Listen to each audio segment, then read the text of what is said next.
What's up, everybody? Welcome back to another episode of the Popular Leadership Podcast. I'm your host, Tony R. Sanders. This is the podcast where we look at what we can learn, what leadership principles we can learn through pop culture. It feels like I haven't done this in a while, but I'm so excited for this episode. I want to switch up the format just a little bit. I want to start each episode just sharing some leadership principles that I learned throughout the week. At least one. I want to come on and share one leadership principle every week that I learned throughout the week.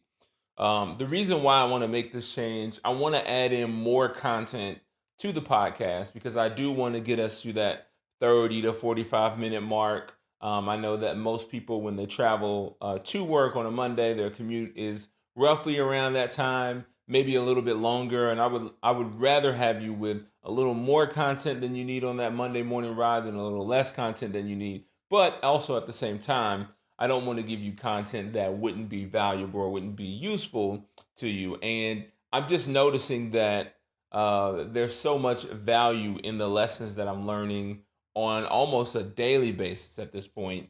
And I want to make sure that I share those things with you. And actually, the first one that I want to share with you is, in fact, just that. Never stop learning and always focus on what you can learn. For me, I'm a problem solver, which is an amazing tool or gift or skill, whatever you want to label it as, to have, right? But in addition to that, what comes with that, I should say, is that you always see the problems. And so it's easy for me to look at a situation and only see the problems because I'm looking for a spot for my gifts to go to work. And when you're looking at a situation and you only see the problems, and the problems seem to get bigger and more vast and more overwhelming and less possible for you to fix them on your own, you can start to get bogged down. You can start to get into a place where you are getting mentally, physically, and even emotionally drained with your situation. And sometimes there is a block that goes up where you're just seeing problem after problem after problem, situation after situation that you can't resolve. At some point you just kind of tap out, or you stop even seeing the possibilities of the situation that you're in. And what I've noticed through friends and great mentors, great coaches, they've always taught me to look for what you can learn. Things are not always going to work out the way that you want them to, right? Sometimes relationships are going to end. Sometimes you don't get the position that you wanted, or you have to leave a company that you really loved, or you didn't get an opportunity that you thought you were going to get, or that project that you've been trying to complete, you haven't been able to get it over the finish line, and the deadline is fastly approaching, and you've taken it as far as you can go, but there's still further that needs to happen before you can call it a success.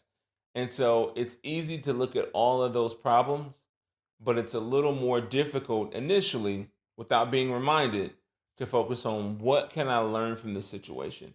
What lessons can I pull? How can I get better in this situation?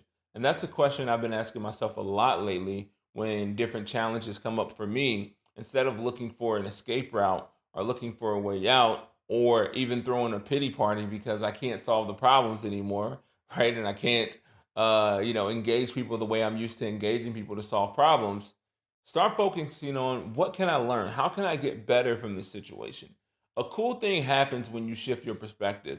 One of those things is this: when you start focusing on how much you've learned and all the lessons that you're learning from the situation, it gives you a new life because you feel like you're getting better. It feels like you're actually developing and you're on a path to development because you're getting better and you're being faced with situations that you've never been faced before, but you're also finding new ways to solve them, right? Focusing on gratitude, focusing on what you're learning, focusing on your development. You also start to find solutions in a more unique way. Now I'm looking for more of, okay, I'm learning so much. How can I start to apply what I'm learning? You know what? Let me look for other lessons that I can learn. Maybe I can't engage people the way that I've always had, because obviously that's not working for me.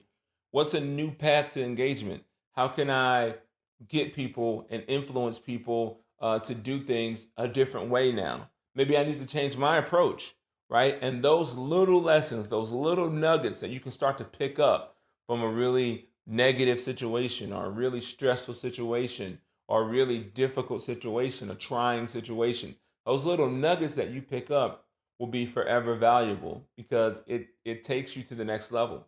It's a level of growth. And anytime you grow, you're going to have growing pains. I remember I used to have the worst pains in my knee in the fifth and sixth and seventh grade. And my mom took me to the doctor, and the doctor came back and they took x-rays and they did this test, and they came back and they diagnosed me with something called Osgood Schlatter. And as a kid, not knowing what that is, as an adult, I still kind of don't know what that is. But as a kid, just hearing that those big words in a doctor's office with this sterile coat on and the posters of everyone's insides up on the wall, I got nervous. I'm like, oh my gosh, I have Osgood Schlatters. Like I'm not gonna be able to play basketball anymore, play football anymore. My career, my budding career is over, right? I went down this deep, dramatic path. And my mom asked a simple question. She says, okay, what does that mean? It's like, essentially growing pains. He's going to feel some discomfort because his body is stretching out faster than maybe it has been previously or what your body expected. Now it's just kind of stretching out. And so I grew like 6 inches. And for the most part, those growing pains went away. But it was painful because I was growing, I was developing. And so sometimes you're going through lessons that are painful, not because it's time for you to move on. Maybe it is, right? Sometimes it is. Not because, you're a failure, not because you're not smart enough, not because, that situation just won't work out and it never will work out, right? That's not necessarily the case. It could just be your development. It could be that pressure that everyone talks about that is supposed to develop diamonds, right? So that's my leadership lesson of the week that I wanted to share with you guys. Um, Always look for what you can learn. Never stop learning, never stop growing, never stop developing. All right. I like that. I think I'm going to keep that as a segment. That felt really good. Give me some feedback in the comment section if you're watching this on YouTube, and let me know if that's a segment that you would like for me to keep on the podcast. But let's not forget, this is the Popular Leadership Podcast, where we examine the leadership principles we can learn through pop culture. So we have to bring some pop culture content. Now, full transparency, because I believe in that on this show. I came here to talk about the late great Robin Williams, because he was being celebrated this weekend. I think it's been 5 years since we lost Robin Williams. He died in 2014. And so I wanted to pay my respects to him. For those of you who know me on a personal level, which the majority of you watching this do, you guys know that I've tried my hand at stand-up, and I love stand-up. I'm passionate about it. I like to do it any chance I get. And Robin Williams definitely was an influence on that. And man, I had some good leadership principles that I wanted to share about Robin Williams, and I probably still will at one day. But I did something that changed everything. I did something that I don't normally get to do, but today was a special day. I took a Sunday afternoon nap. And upon rising from that nap, inspiration struck me through my Twitter timeline. On Twitter, I start to see Versace getting ripped apart by an ad that they taken out where they misplaced. I don't even want to. I just read this, so I don't want to misquote this or put this out of context.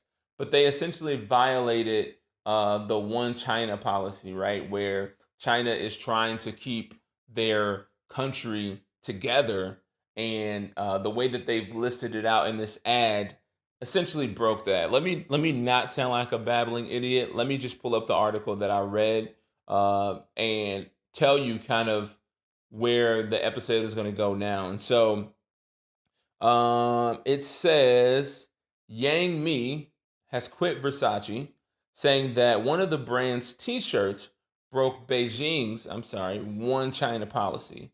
The company and the designer Donatella Versace have both since apologized for the unfortunate error. Now, I don't want to talk about that case specifically because obviously I'm not educated enough to talk about that case specifically.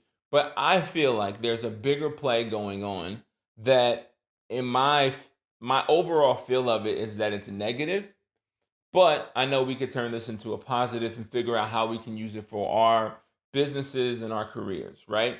And that thing in pop culture today is what I like to call outrage marketing.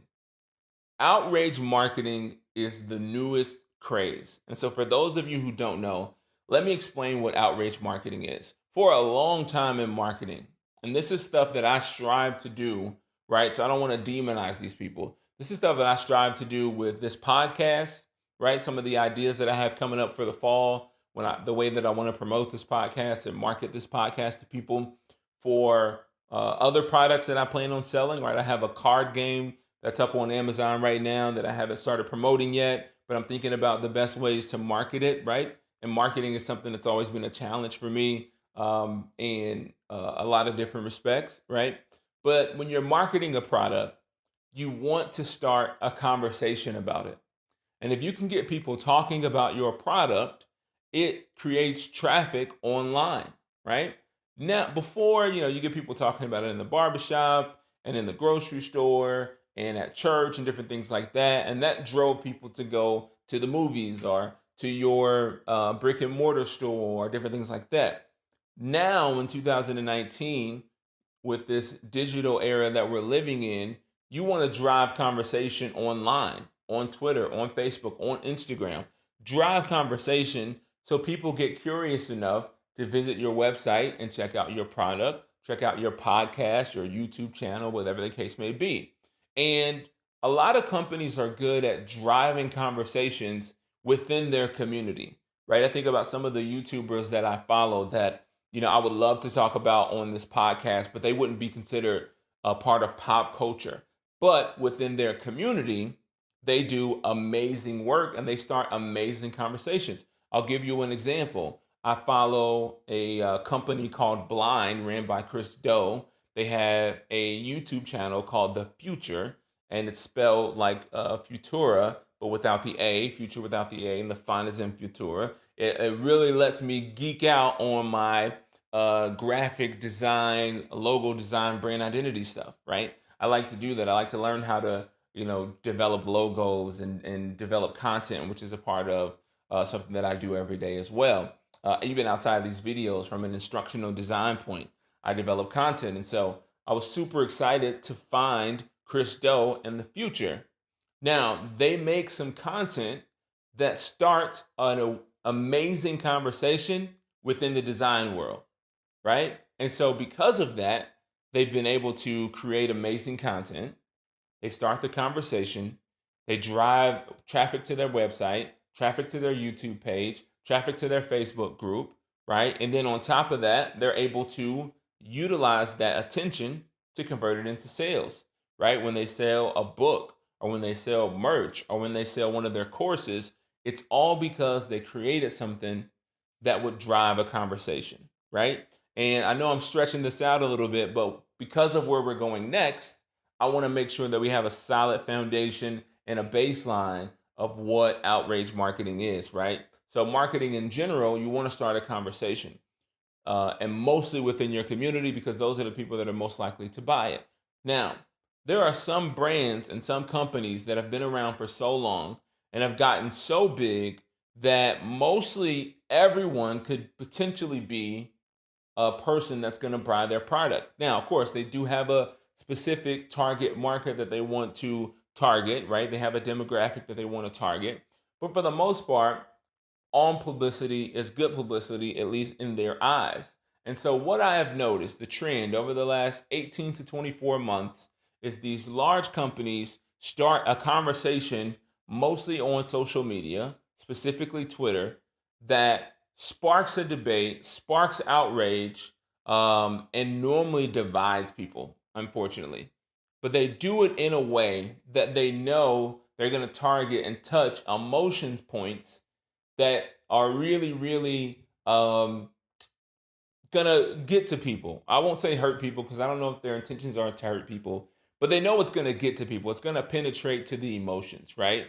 And when I'm teaching sales or when I'm teaching even coaching, you want to get to that emotional buy-in level from the people that you're selling to or the people that you're training or coaching. You want to figure out, what's important to them and then cater to this. This is what outrage marketing, and it's the same setup, but they utilize it in a different way. Outrage marketing basically finds what they know could be a sensitive spot for society or a specific group of people, and then they create a product or a campaign or a slogan that is going to spark that outrage, which sparks this big conversation. Because today, when people get outraged, they tweet. They don't storm the streets, they tweet. And so once they tweet, every tweet that they do, 40, 50, 60, 100,000 tweets, now has your name in it. And so now your company or your product, your brand is trending, number 5, 4, 3, 2, 1 on Twitter. And now everyone has to go see what you're trending about. And then a few of those people are going to even take it further and go to your website. And now we're generating web traffic, which already generates sales based on ads, right? If you have ads running on your website, but also it creates an opportunity to get a customer. Now, if I'm that brand, once you've visited my website, I have essentially attached myself to your device, and I can follow you around and see what other things you're doing on the internet, right? And your cookies. And now, based on that information, maybe not now, but 3 months from now, 6 months from now, I've just developed an opportunity to advertise to a new customer who visited my site and was interested in what I had to offer, right? And that's what outrage marketing is. They do something that's divisive, that they know is a sensitive sore spot for people. They spark a conversation, right? And there's normally two sides of this conversation fighting back and forth. Oh, you guys are too sensitive, and oh, God, you guys aren't sensitive enough, right? They're fighting, but everyone's talking about the brand.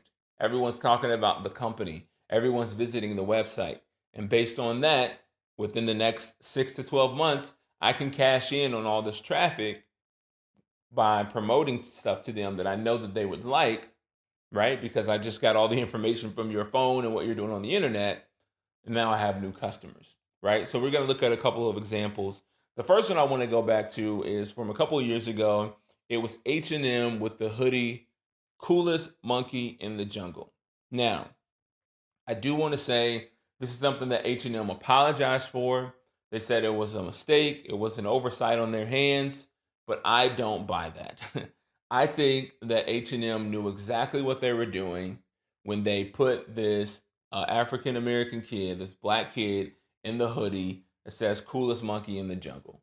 I think they knew exactly what they were doing because for years, black people have been called monkeys, and that's going to spark a debate, especially in the time frame of this event happening. Right, it was in a year where there were a lot of cool things happening for black people, and black empowerment was on an uptick, and in Hollywood, movies and TV shows were being made and centered around black people again. And so there's this cool movement coming in, and they found this white hot space to be able to jump right into the movement and spark a debate and divide people, right? Now, even though I feel like what they did overall was generally negative, right, and was outrage marketing, there are a couple of things that I feel like we can learn from them, right?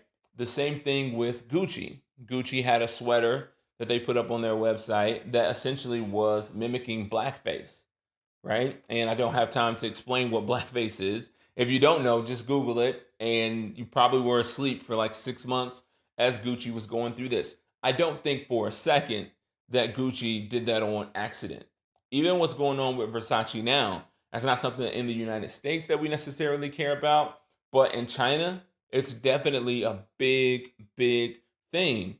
And so, the number one leadership principle that we can learn is when you're coaching someone, when you're selling to someone, when you're marketing to someone, find out their emotional drivers.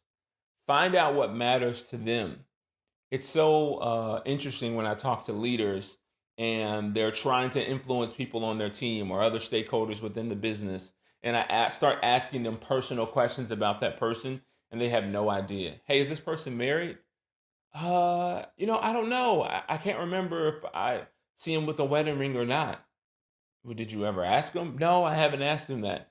Okay. Or maybe they are married. Well, what's his wife's name? What's her husband's name?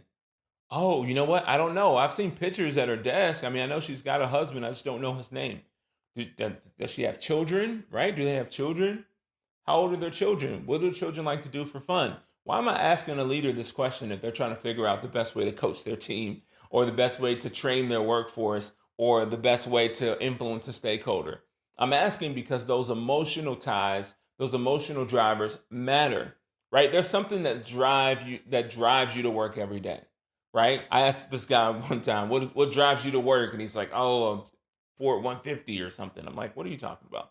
Not literally what drives you to work, but emotionally, what drives you to work? Like what makes you wake up every morning and go to work, right? Whether it's here, whether it's there, whether it's anywhere, there's something that's driving you to work. I'll give you an example. For me, it's definitely my wife, Michelle, and my 4 children. They drive me to work, not just because I have to provide for them, but also I'm sort of a symbol, especially to my kids, right, of what they could potentially do with their future and what's possible for them. I remember watching my dad go to work and come home and go to work and come home day after day after day and thinking like that's going to be my life one day or that's possible for me as well. I used to remember meeting people that worked with my dad and how much they loved him and they spoke highly of him and cared about him and smiled when he came and hugged him and all these types of things. I actually remember visiting my dad at work. He didn't know we were coming up, but we surprised him. And when we walked in, he was just having so much fun at work. And so all those things I know shape me and shape my children's view of me and what they could do when they get older, right? They're going to want to mimic some of those things. And so one of my emotional drivers is setting a good example for my kids and also providing for them. Another one of my emotional drivers is to be able to make enough money to provide some cool experiences for my kids. We just recently got back on a vacation from Hawaii, and each day we had a unique experience that I'm sure those kids will never forget. They'll never forget watching their dad jump out of a plane from 13,000 feet above their heads. I promise you, they'll never forget that. They'll never forget hiking a mountain and reaching the peak and seeing the beautiful waterfall, and remember being so tired and taking a second to sit down on the rocks and drink their water and eat their chips that they packed with them and all these. They'll never forget those experiences. And so those are my emotional drivers. And so knowing that as someone who works with me, I'll tell you this, the people that work with me now who know those things, we have much deeper conversations, a deeper connection, and I'm so much more happy working with them because I feel like they know me. I feel like they care about me. I feel like they trust me and I trust them and I know them. I care about them. I have the same information on them. It makes for a stronger bond. And so figure out the people that you work with, the people that are on your team, that you work side by side, figure out what their emotional triggers are. That's the number one thing that I want to say about outrage marketing when we look at it from a leadership standpoint and a positive standpoint, right? Number one thing is figure out what the emotional drivers are. Number two, find a way to spark a conversation. Now that you know what's important to the people that you need to influence, that you need to train, that you need to coach, open up the conversation, right? And you don't have to do it in a way that's going to divide people or make people upset. Just spark a conversation. One easy thing to do in a workplace that a lot of people miss is just say, hey, James, how is Sarah and the kids? That's a simple conversation. Hey, James, I know you just bought a new house. How's everything getting settled in? That's an easy conversation, but spark a conversation around those emotional drivers. What you really want to do is build that bond with people and show that you care about them in reference to them being a human and not what you need from them on a transactional standpoint. One of the things that honestly drives me nuts is when you have leaders or people that you work with that only ask you a personal question as a quick gateway into a conversation of what they need from you, right? Hey, how was your weekend? Hey, this is what I need. I need that report from Wednesday of last week, from Friday of last week, and from yesterday. I need all those reports on my desk by 3 p.m. I know I said I was going to give you a week. I don't have a week because The board says they need them now. Does that work? It's like, well, wait a minute. You didn't really care how my weekend went. You didn't really care about my kids or my wife. You didn't care about any of those things. You didn't show genuine interest. You only asked that in order to not be rude, to go get what you wanted from me. And that's a horrible feeling when you are on the other end of that conversation, right? When you're on the receiving end of that conversation. I've even, and maybe this isn't a good thing. I've even identified the people who do that, and I just don't even give them a real answer when they ask me, "Hey, how's your weekend?" "Oh, it's cool. What's up?" Because I know you want something. I know you don't genuinely care about my weekend, right? Someone who does show genuine interest, and we have these conversations all the time, and the only agenda in the conversation is to truly find out how my wife's doing or how the weekend's going, et cetera, et cetera. They get so much more of a genuine and full response from me than the people who don't, right? So, it's important to build those bonds with people, make those connections, and build trust with people by just showing interest in them, right? And starting a conversation around those emotional drivers, right? That's point number 2. And then lastly, point number 3, now that we have identified those emotional drivers, now that we have, sparked a conversation, right? We've gotten their attention. Now I would say cash in on those things, but use them for good, right? Don't try to take that information and use it against people. There's a fine line between influencing people and manipulating people, right? Manipulating people is being dishonest, not operating with integrity, making you think one thing, but really is something else. And it doesn't matter even if you're trying to help them, if you're manipulating them, you're doing it wrong, right? I'll give you a good example between influencing someone and manipulating someone. If I wanted to manipulate you into going to the gym, I can say, "Hey, man, I really been wanting to hang out with you. I know that you like baseball. I like baseball. There's a baseball game going on today. I got the spot. We can grab some food. We can watch the baseball game. We can hang out. They got drinks there. All you got to do is meet me at this spot at 6 o'clock." And you're like, "Great, I'm gonna go watch baseball with Tony." What I didn't tell you was the spot that we were going to was actually Planet Fitness. Yes, they have food there. It's nutrition bars and Powerade gummies and all these other things. Yes, they have drinks, but it's Gatorade and water. And oh, by the way, while we're watching the game, we're gonna have to either be on the elliptical, the stairmaster, or the treadmill. When you show up, how happy are you gonna be about that? Probably not, right? Because there's some information that was key that I left out in order to manipulate you. I knew that if you had those details, you wouldn't show up. And so, in order to get you to show up, I'm going to manipulate you and say all these things and not say all these things to get you to come.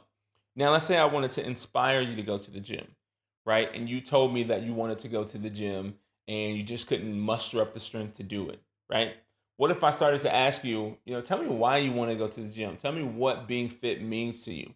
And you start to talk about, wanting to have kids one day and wanting to be there for your kids and live a longer life and, throw the ball in the backyard with your son or, run and chase your daughter around, help her ride her first bike and run behind her. What if I took that information and said, you know what?